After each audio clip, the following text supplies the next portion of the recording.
Dear students, class 10th की trigonometry एक काफी इंपॉर्टेंट चैप्टर होती है जिसमें हम लोग को कुछ पार्टिकुलर एंगल्स का वैल्यू याद करना पड़ता है, जैसे 0 degree, sine 0, sine 30, sine 45 etcetera, cos 30, cos 0, cos 30, cos 45, similarly tan etcetera. तो ये बहुत सारे बच्चों को याद भी रहता है, बहुत सारे बच्चे भूल भी जाते हैं, बट आपको मैट्रिक देना है तो ऐसा इजी ट्रिक्स हम लोग समझ लें कि मैट्रिक तक हमें या तो याद रहे या तो वो शॉर्ट ट्रिक से हम लोग इस टेबल को बना लें जिससे हमारे क्वेश्चन टच हो जाए, क्वेश्चन नहीं छूटे। ठीक है, तो आइए एकदम इजी तरीका कि आप सारे एंगल्स का, सारे टी रेशियोज के पार्टिकुलर एंगल्स का वैल्यू कैसे एकदम शॉर्ट में समझ सकते हैं। ठीक है, तो आपको सबसे पहले जो हमारा सिलेबस है, जो कॉमन एंगल्स हमारे सिलेबस में दिए हुए हैं वो 0, 30, 45, 60 और 90 है। तो आप पहले ये लिख लीजिए सारे एंगल्स 0, 30, 45, 60 और 90। पहले ये फॉर्मेट क्लियर हो गया, 0 डिग्री, 30, 45, 60, 90। ठीक है, क्योंकि आप जानते हैं सबसे पहले हम लोग लेते हैं साइन थीटा। अगर पहला फॉर्मेट क्लियर होगा तो बाकी रेस्ट अपने आप क्लियर हो जाएंगे। थोड़ा सा ध्यान से देखना है। साइन थीटा के लिए आपको कैसे क्या करना है, सबसे पहले आप ये एंगल्स फॉर्मेट बना लिए हैं। आप एनसी क्लास में जैसे पढ़ाई होती है 1, 2, 3 से, तो आपको क्या करना है, 0 से शुरुआत करना है, एकदम 0 लेवल से। यानी आपको क्या करना है, पहले 0, 1, 2, 3, 4, आपको 0 से लेके 4 तक काउंटिंग लिख लेना है। सभी के नीचे आप 4 लगा दीजिए। ठीक है, सभी के नीचे आप 4 लगा दीजिए। इतना काम कर लेंगे। पहले मैंने क्या किया, 0, 1, 2, 3, 4 लिखा, उसके बाद सभी को 4 से डिवाइड किया गया, सबके ऊपर में स्क्वायर रूट लगा दीजिए। क्लियर हो गया?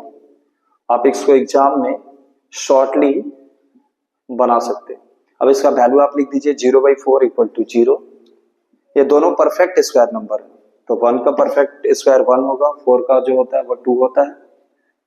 ठीक है, आप ये देख रहे हैं ये 2 से 2 कैंसिल हो गया, तो ये क्या हो गया, 1/√2 हो गया।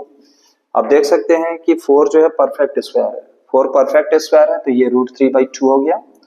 और ये आप देख रहे हैं कि ये 4 कैंसिल हो गया, ये 1 हो गया। तो ये आपका साइन का जो वैल्यू है वो साइन थीटा का क्लियर हो गया। अब साइन 0 जो होगा 0 होता है, रिमेंबर। साइन 30 जो होता है वो 1/2, साइन 45 जो होता है वो 1/√2, साइन 60 जो होता है वो √3/2 और साइन 90 जो होता है वो 1 होता है। अब कॉस में क्या करना है, जस्ट इसका उल्टा चलना है, नीचे से ऊपर की ओर। ठीक है, तो बहुत इजी है।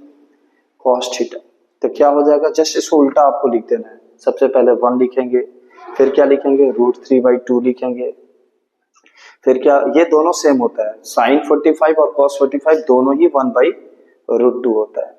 फिर क्या लिखना है, जैसे जैसे जाना ऊपर की ओर 1/2 और ये 0 यहाँ पे आ जाएगा। आपका कॉस भी क्लियर हो गया। मान लीजिए याद है तो ठीक है, नहीं तो एग्जाम में फॉर्मेट बनाएंगे, साइन निकल गया, कॉस निकल गया।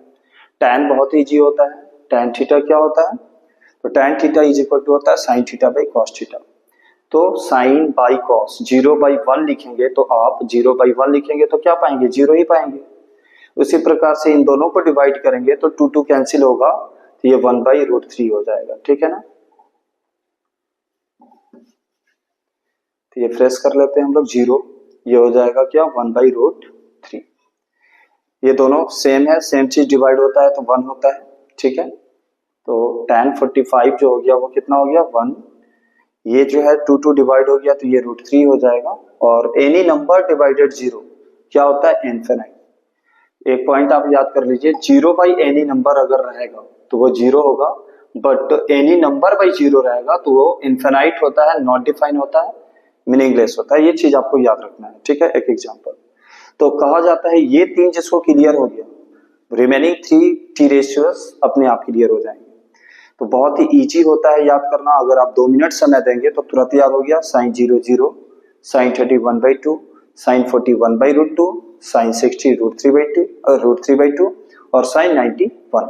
तो वैसे कॉस का जस्ट उल्टा हो जाता है, ठीक है ना, नीचे से ऊपर की ओर जाना है, cos 0 1, cos 30 √3/2, cos 45 सेम हो जाएगा 1/√2, cos 60 जो हो जाएगा वो 1/2 और cos 90 0। tan तो बहुत इजी है, ठीक है ना, आपको थोड़ा सा कंसंट्रेट करना है tan 0 0, और आपको कॉन्फ्यूजन करेगा तो 30 और 60, तो शुरू से ही आप कंसंट्रेट कर दीजिए माइंड। cos 30 जो सॉरी tan 30 जो होता है वो 1/√3 होता है फिक्स, tan 30 1/√3, तो बचा क्या cos 60, तो वो √3 होगा। और tan 45 भगवान के नाम पे याद कीजिए कि कुल मालिक एक है, परमात्मा एक है, सृष्टि को चलाने वाला एक है, तो भगवान को जो मानते हैं या भगवान को समझते हैं तो वो एक भगवान को याद करेंगे, ठीक है। तो tan 45 कभी नहीं भूलेंगे और tan 90 इनफिनाइट।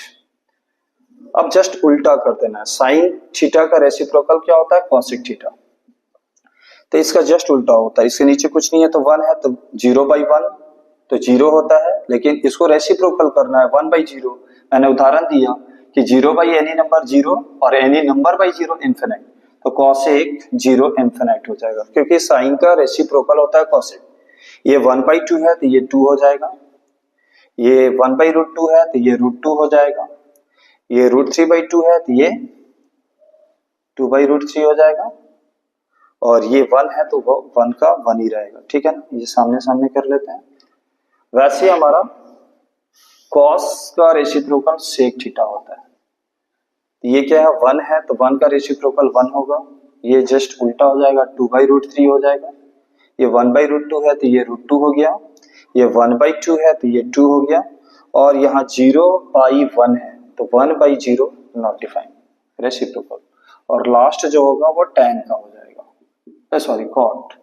tan का रेसिप्रोकल क्या होता है cot, ठीक है। तो ये 0/1 है, कुछ नहीं है तो 1 है, तो 1/0 नॉट डिफाइंड, 1/√3 है तो √3, 1 तो 1 ही रहेगा, और ये √3 है तो ये 1/√3, क्यों, क्योंकि नीचे में कुछ नहीं है तो 1 है, और यहाँ पे क्या हो गया इनफिनाइट है तो ये जस्ट उल्टा 0 हो जाएगा। क्लियर हो गया। तो ये एक सिंपल ट्रिक्स है, आप एग्जाम में मात्र 1 मिनट के अंदर ये टेबल बना सकते हैं, और अगर आपको वैल्यूज नहीं याद है, क्योंकि क्वेश्चन तो आएंगे फिक्स है, तो आप इसके हेल्प से आसानी से क्वेश्चन बना सकते हैं। Thanks a lot.